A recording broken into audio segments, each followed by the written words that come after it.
The wisest person I ever met in my life, a third grade dropout. Wisest and dropout in the same sentence is rather oxymoronic, like jumbo shrimp.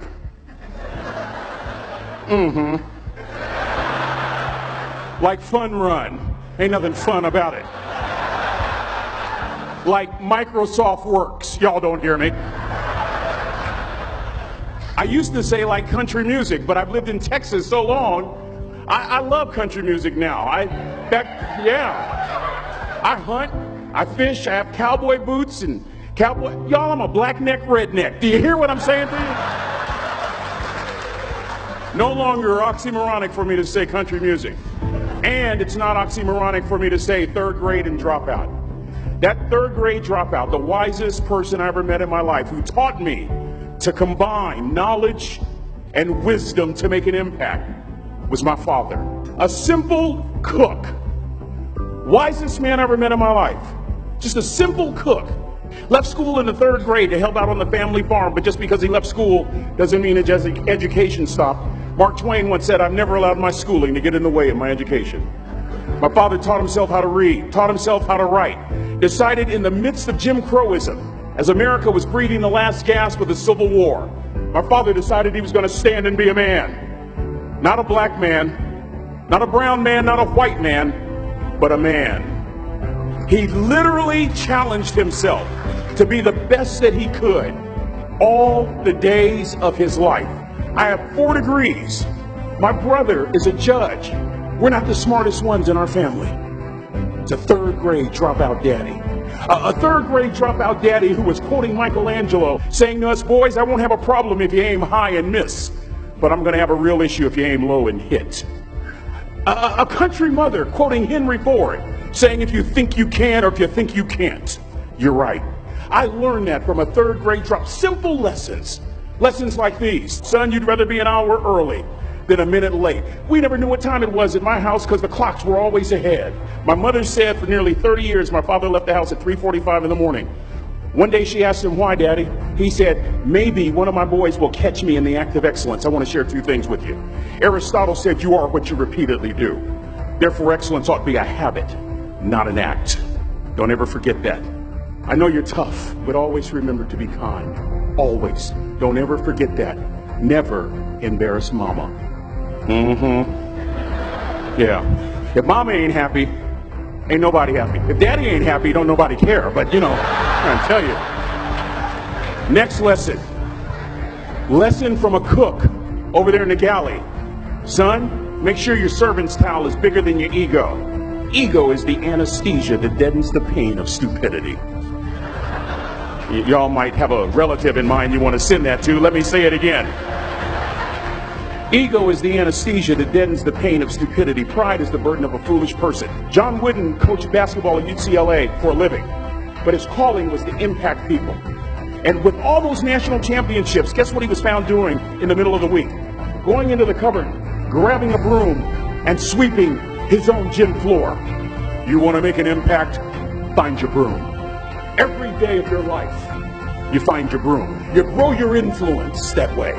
That way you're attracting people so that you can impact them. Final lesson. Son, if you're going to do a job, do it right. I've always been told how average I can be. Always been criticized about being average. But I want to tell you something. I stand here before you, before all of these people, not listening to those words, but telling myself every single day to shoot for the stars, to be the best that I can be. Good enough isn't good enough if it can be better, and better isn't good enough if it can be best. Let me close with a very personal story that I think will bring all this into focus.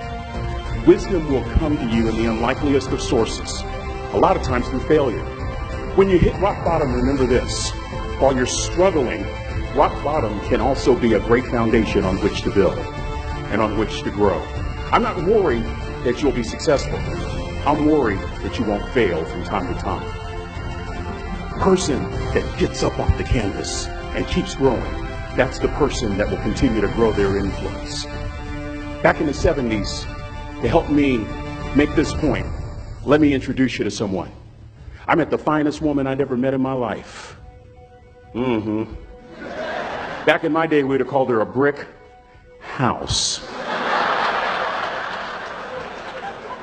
This woman was the finest woman I'd ever seen in my life. There's just one little problem.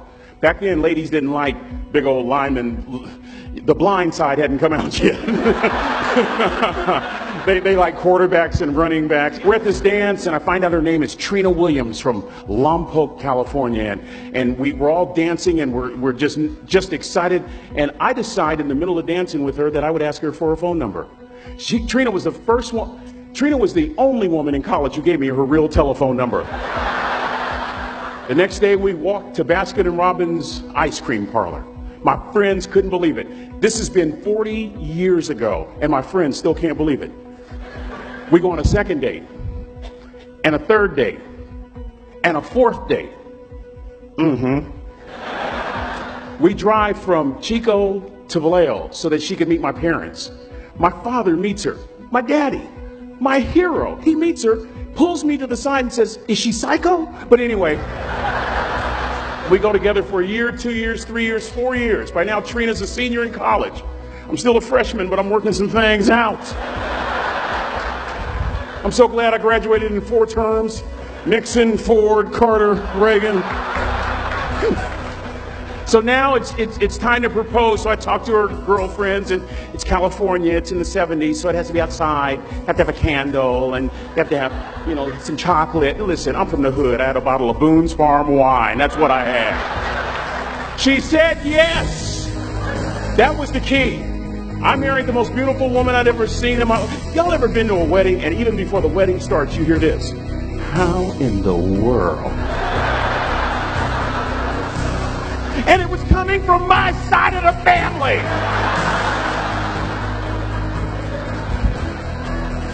We get married, we have a few children, our lives are great. One day, Trina finds a lump in her left breast. Breast cancer. 6 years after that diagnosis, me and my 2 little boys walked up to Mommy's casket. And for 2 years, my heart didn't beat. If it wasn't for my faith in God, I wouldn't be standing here today. If it wasn't for those 2 little boys, there would have been no reason for which to go on. I was completely lost. That was rock bottom. You know what sustained me? The wisdom of a 3rd grade dropout. The wisdom of a simple cook. We're at the casket. I'd never seen my dad cry. But this time I saw my dad cry. That was his daughter. Trina was his daughter, not his daughter-in-law. And I'm right behind my father, about to see her for the last time on this earth. And my father shared 3 words with me that changed my life right there at the casket. It would be the last lesson he would ever teach me. He said, "Son, just stand. You keep standing. You keep standing. No matter how rough the sea, you keep standing." And I'm not talking about just water. You keep standing. No matter what, you don't give up. And as clearly as I'm talking to you today, these were some of her last words to me. She looked me in the eye and she said, "It doesn't matter to me any longer how long I live. What matters to me most is how I live." I ask y'all one question, a question that I was asked all my life by a 3rd grade dropout. How you living? How you living? Every day, ask yourself that question, how you living? Here's what a cook would suggest you to live this way. That you would not judge. That you would show up early. That you'd be kind. That you'd make sure that that servant's towel is huge and used. That if you're going to do something, you do it the right way. That cook would tell you this, that it's never wrong to do the right thing. That how you do anything is how you do everything. And in that way, you will grow your influence to make an impact. In that way, you will honor all those who have gone before you, who have invested in you. Look in those unlikeliest places for wisdom.